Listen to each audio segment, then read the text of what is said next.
Знаете ли коя е най-високо разположената социализирана пещера в България?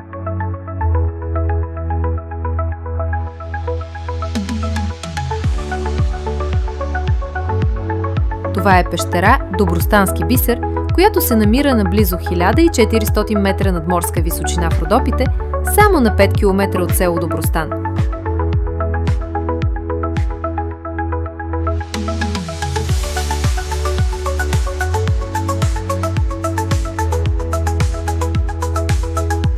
От центъра на селото поемате по тесен асфалтов път към обновената хижа Марциганица.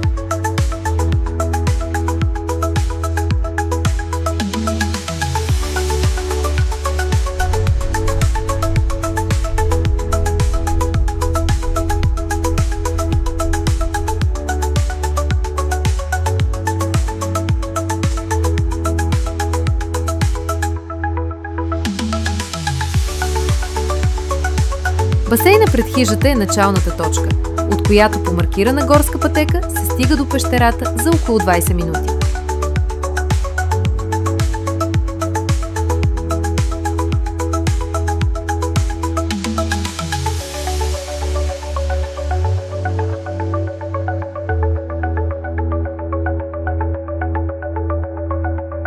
В началото на пътеката се намира малка панорамна площадка, от която се откриват едни от най-живописните гледки към средните Родопи и долината на река Мостовска Сушица.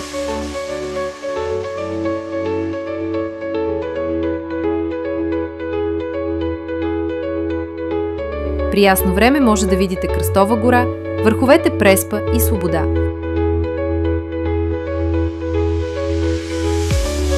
От тук започва и резерват Червената стена, представляващ сърцевината зона на биосферен парк Червената стена. Територията й обхваща долините на реките Сушица и Чепеларска, Добростанския рид и високите отвесни скали на връх Червената стена, висок 1500 метра. Характеризира се с разнообразен релеф и с големи разлики в надморските височини.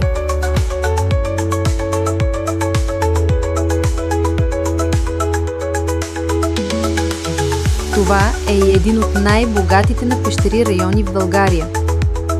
Има около 250 картирани пещери, най-известни от които са Добростански бисер, Иванова вода, Ледницата и други.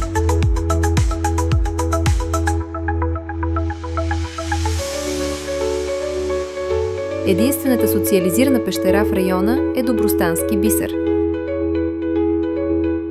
Входът към нея става по обезопасена метална стълба, подходяща дори за малки деца.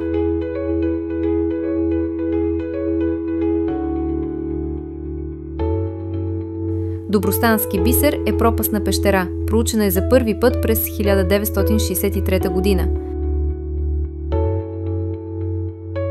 Благоустроена е за посещение от местното туристическо дружество през 1990 година.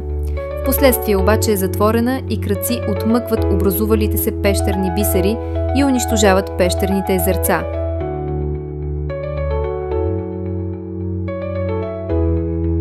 През 2013 година пещерата е възстановена със средства по Оперативна програма Околна среда, а от 2018 година се стопанисва от Общинско предприятие Туризъм Асеновград.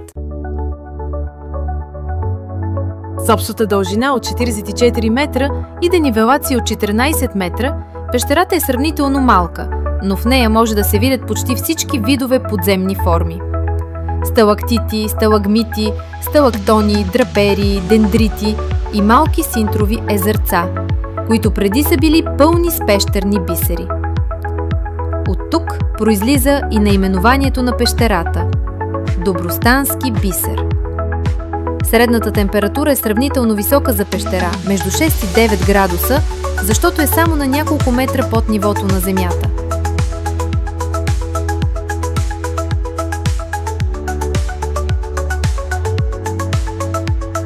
На площ от около 800 квадратни метра се очертават една голяма и една малка зала, която се нарича комина. В пещерата зимува и малка колония от прилепи. За да не се смущава зимния сън на тези малки обитатели, пещерата е затворена за посещение от октомври до април включително. В района на пещерата може да се разходите и до други природни забележителности. Връх Попа е само на 10 минути от входа на пещерата. От него се открива невероятна панорамна гледка към долината на река Мостовска сушица.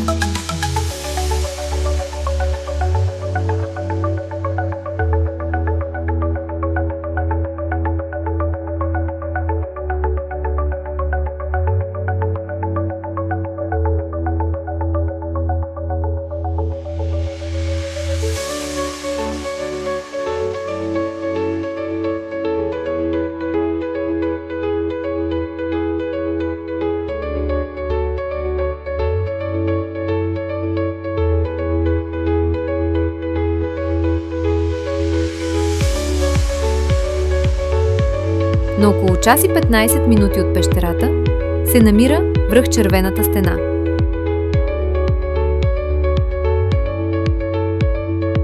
Може да се каже, че той има две лица – непристъпни скални отвеси и полегати гористи склонове. Наличието на сравнително лесен подход към него го прави желан и достъпен туристически обект.